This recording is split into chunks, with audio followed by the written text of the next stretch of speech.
1975, loi Veil, fin de la guerre au Vietnam, lancement des nouvelles technologies. Le monde vit à l'heure des avancées sociales.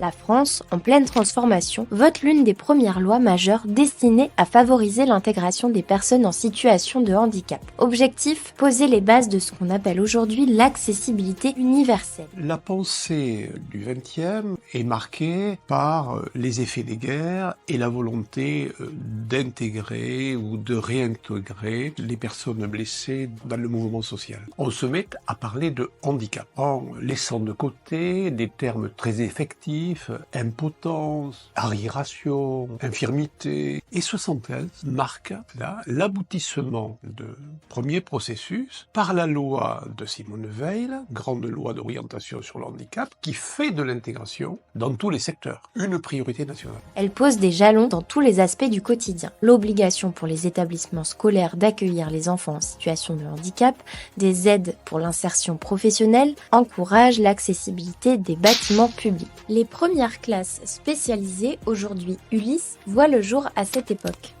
Le début du XXe, s'agissant notamment de la scolarisation, est marqué par une conception qui est la suivante. Il faut séparer les catégories pour qu'on apprenne mieux à partir de quelque chose qui nous rassemble. Et on a pensé, par exemple, l'éducation de manière assez séparée.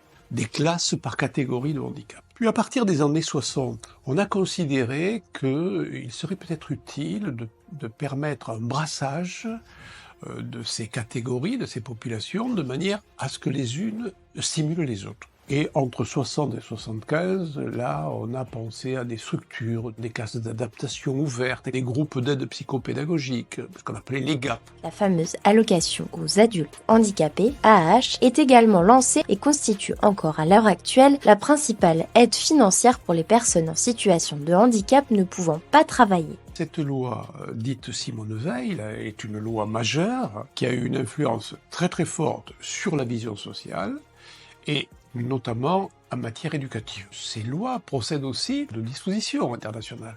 Et je pense notamment à ce qu'on appelle la CIH, la Classification internationale du handicap de 1980, où le handicap est présenté très centré sur la personne, dans une vision quand même biomédicale, déficience, incapacité, désavantage. Et cette conception qui présidait alors va être remise en cause au début du XXIe siècle. Nous y viendrons tout à l'heure.